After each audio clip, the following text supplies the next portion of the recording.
নমস্কার, সবাই কেমন আছেন? আমি সুস্মিতা। আমার একটি নতুন ভিডিওতে আপনাদের স্বাগত জানাই। আজকে হবে সয়াবিন, পটল দিয়ে আর আলু দিয়ে সবজি। এদিকে আমি কড়াইতে তেল গরম করতে বসিয়ে দিয়েছি। তারপর এদিকে ডুমো ডুমো করে কেটে রাখা আলুগুলোকে ভেজে নেব। আর এই সাইডে দিয়ে দিলাম পটল। আপনারা চাইলে এখানে আরও সবজি অ্যাড করতে পারেন, তো আমি পটল আর আলুটাই দিলাম। এটাকে দিয়ে একটু ভেজে নিতে হবে হালকা। দিয়ে দিলাম পরিমাণ মতো লবণ আর পরিমাণ মতো হলুদ।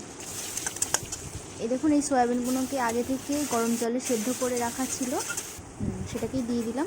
দিয়ে এবার একটু কষাবো। এবার দিয়ে দিলাম কাঁচা লঙ্কা, আর এদিকে আছে আদা পেস্ট। এখানে 1 চামচ আদা আছে, আর একটা মিডিয়াম সাইজের টমেটো।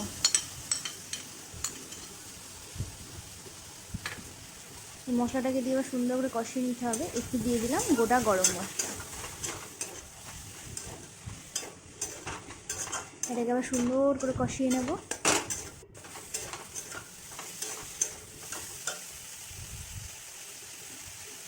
এবার দিয়ে দিলাম পরিমাণ মতো হলুদ। যেহেতু সয়াবিনটা অ্যাড করেছি, সেই জন্য হলুদটা আবার দিতে হলো।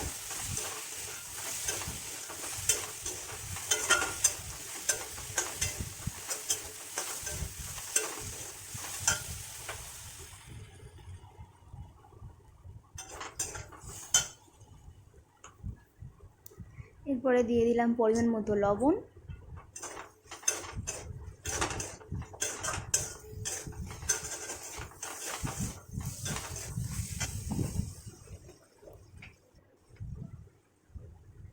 এই যে এখানে দিয়ে দিলাম 1 চামচ গোলমরিচের গুঁড়ো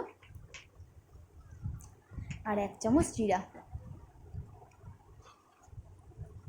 আর এখানে স্বাদ মতো চিনি। যেহেতু নিরামিষ তরকারি, সেহেতু চিনিটা দিলাম। আপনারা চাইলে নাও দিতে পারেন।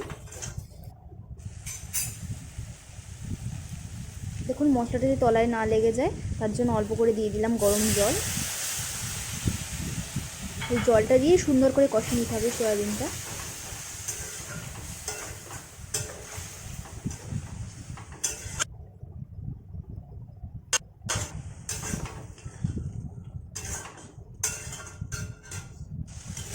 দেখুন, জলটা এখানে শুকিয়ে গিয়েছে।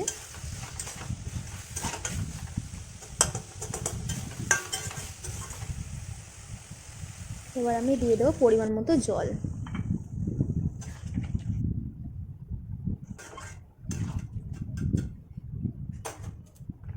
আমি বেশি গ্রেভি রাখবো না।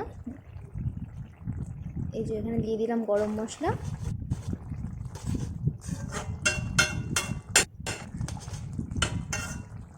আর দিয়ে দিলাম 1 চামচ ঘি।